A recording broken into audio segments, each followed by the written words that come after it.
राज्यातील राज्यसभेचे 7ही उमेदवार हे बिनविरोध झालेले आहेत। भाजपचे विनोद तावडे, आठवले, माया युनाते, रामराव वडकुते हे बिनविरोध विजयी झालेत, तर शिवसेनेकडनं ज्योती वाघमारे आणि मवियाकडनं शरद पवार बिनविरोध झालेत। राष्ट्रवादीकडनं पार्थ पवारही राज्यसभेवरती बिनविरोध गेलेले आहेत। तर महाराष्ट्रामधले 7ही उमेदवार हे राज्यसभेवरती बिनविरोध गेलेले आहेत। आणि याविषयी बोलण्यासाठी आपल्यासोबत मृणालिनी अनिवडेकर मॅडम आहेत। मॅडम, महाराष्ट्रामधले 7ही राज्यसभेचे उमेदवार हे बिनविरोध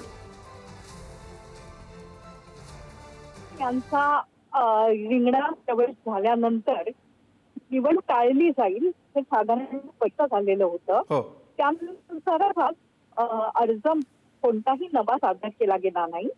कालपर्यंत अशी चर्चा होती की शिवसेना शिंदे गट अधिकचा एक अर्ज दाखल होईल, कारण त्यांना असं वाटत होतं मधल्या प्रियंका चतुर्वेदी घरात प्रियंका चतुर्वेदी यांचा अर्ज नमुळे एकनाथ शिंदेंनी ते रणनीती बदलवली आणि केवळ ज्योती वाघमारे यांचा एक अर्ज केला गेला।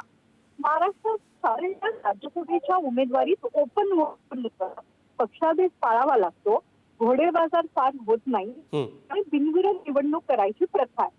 त्यानुसार आज तसंच घडलेलं आहे आणि महाराष्ट्रातले 7 राज्यसभेचे सदस्य निवडून आता तिथे प्रतिनिधित्व करायला तिथे जातात।